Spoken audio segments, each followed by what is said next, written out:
O homem com um anel de ouro no dedo. A primeira parte do capítulo 2, 1 ao 13, de Tiago substancia uma importante discussão que o apóstolo vai sustentar durante a maior parte do restante da epístola. Parece que o assunto do favoritismo entre os cristãos constitui uma premente preocupação do irmão de Jesus. Sua advertência é clara: meus irmãos, não façais acepção de pessoas. Mas qual é o significado de acepção de pessoas? Por que as pessoas se comportam assim?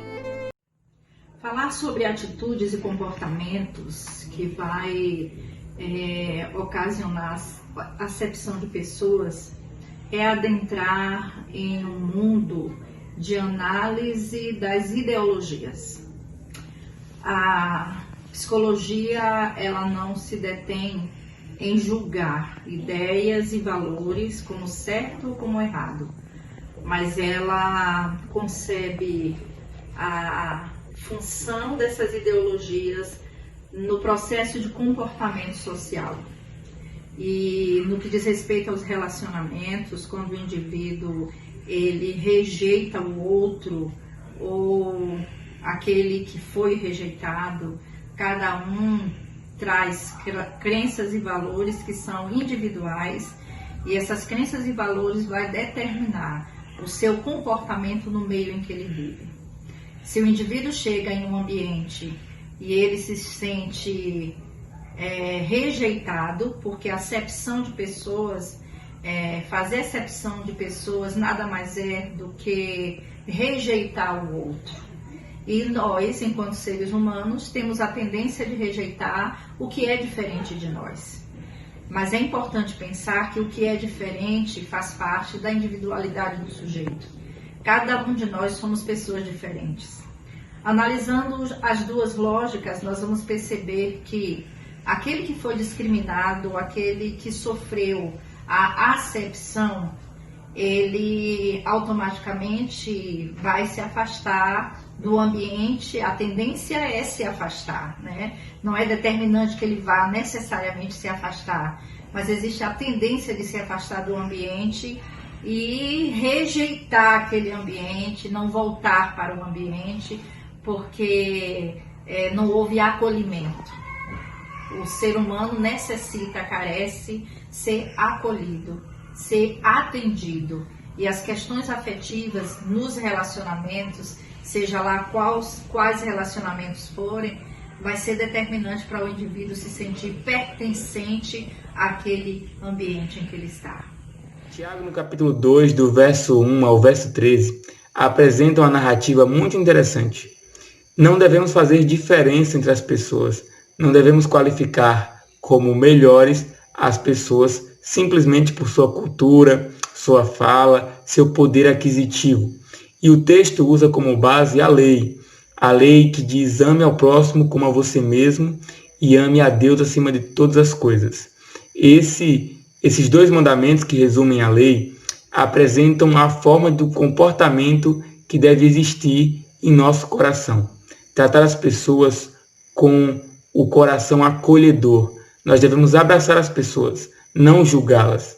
Não devemos pensar que a caminhada dessa vida é uma estrada onde quem derruba mais tem menos concorrência para alcançar seus objetivos.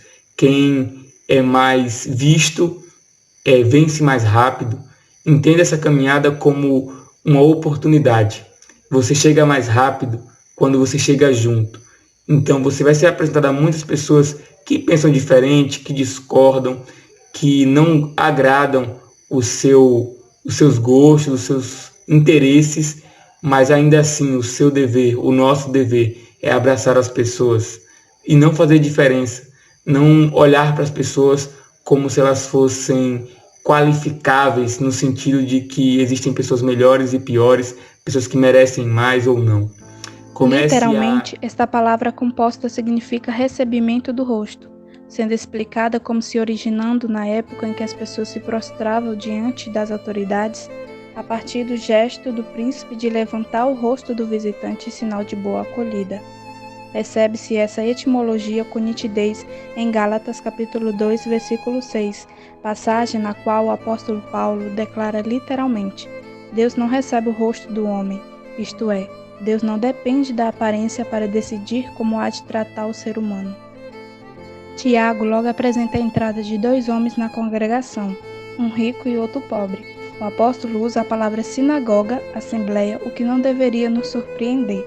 Afinal de contas, nesse período inicial do cristianismo, ainda não existiam edifícios que tivessem a intenção de acomodar os adoradores da nova religião.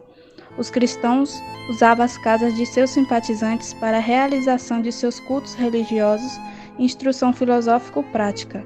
Nessa época primitiva, é possível que nem mesmo as sinagogas judaicas já existissem como edifícios distintamente religiosos. O que estaria fazendo o homem rico numa congregação cristã? A descrição de Tiago, de novo, revela o gênio superior desse escritor atento aos detalhes. O apóstolo o identifica como um homem com anel de ouro no dedo, usando veste elegante. O termo lamprá também significa resplandecente. Isso sugere que esse homem vestia roupas finas, capazes de atrair a atenção do que observassem. O anel de ouro evidencia que esse personagem tinha certa autoridade e consideráveis recursos financeiros.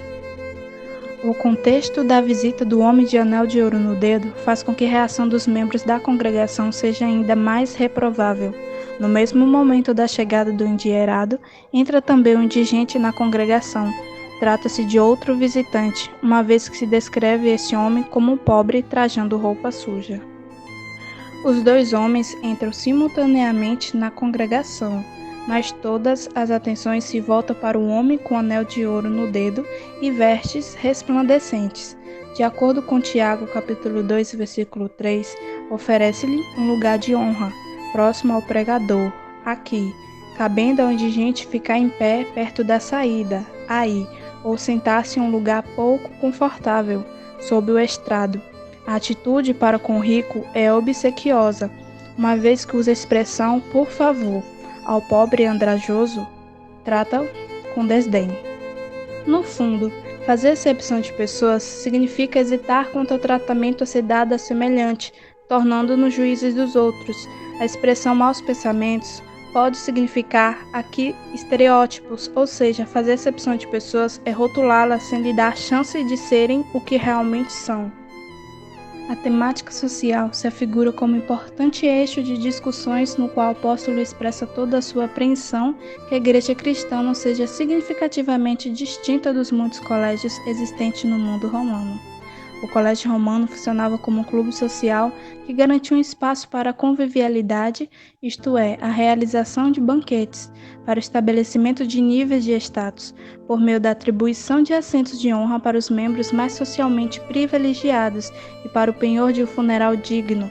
Tiago queria que a igreja cristã fosse mais do que um clube social, ele queria que ela fosse um espaço para a convivência fraterna e espiritual. Para isso, era necessário que as diferenças sociais fossem minimizadas. Costumamos idealizar a realidade da comunidade cristã primitiva. Porém, como vemos, ela enfrentava muitas das dificuldades que ora existem nas atuais comunidades cristãs. Ao apresentar, mais uma vez, sua argumentação sobre a futilidade de fazermos distinções sociais absolutas, Tiago declara que Deus escolheu os pobres para que sejam ricos na fé e herdeiros do reino. A misteriosa expressão ricos na fé tem desafiado a imaginação dos intérpretes.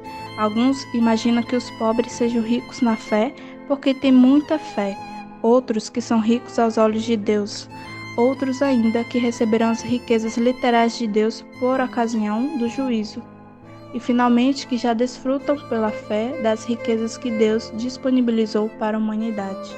Se não bastasse o descaso das políticas sociais, podemos averiguar, através de projetos de políticas públicas e atividades voluntárias realizadas por psicólogos, o discurso de sofrimento que as pessoas menos favorecidas têm.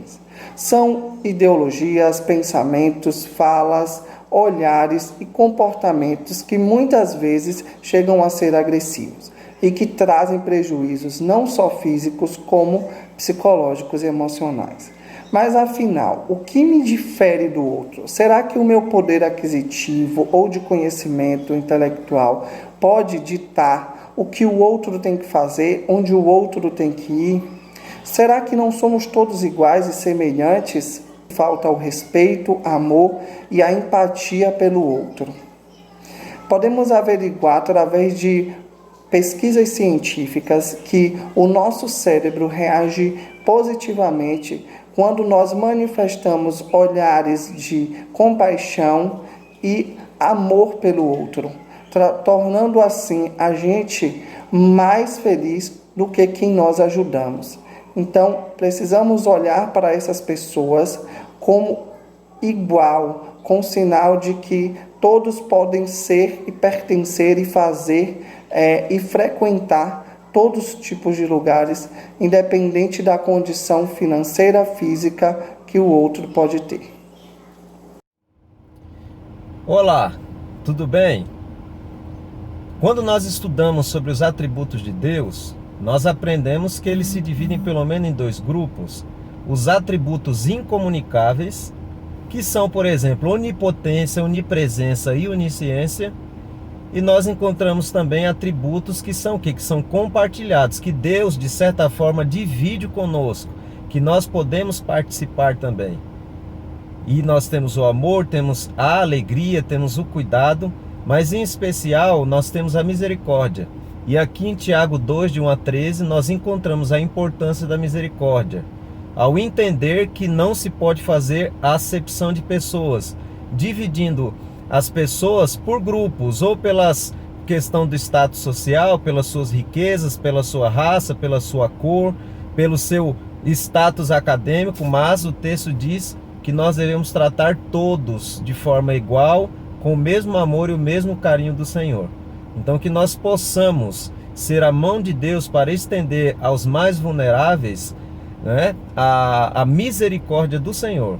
O apelo do final do texto aqui, que é o verso 13, diz, porque o juízo é sem misericórdia para aquele que não usou de misericórdia.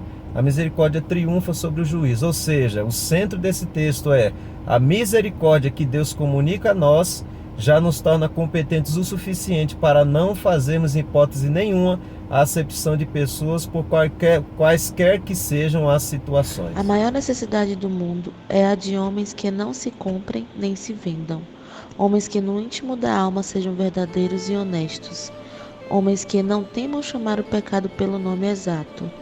Homens cuja consciência seja tão fiel ao dever como a bússola o é ao polo. Homens que permaneçam firmes pelo que é reto, ainda que caiam os céus.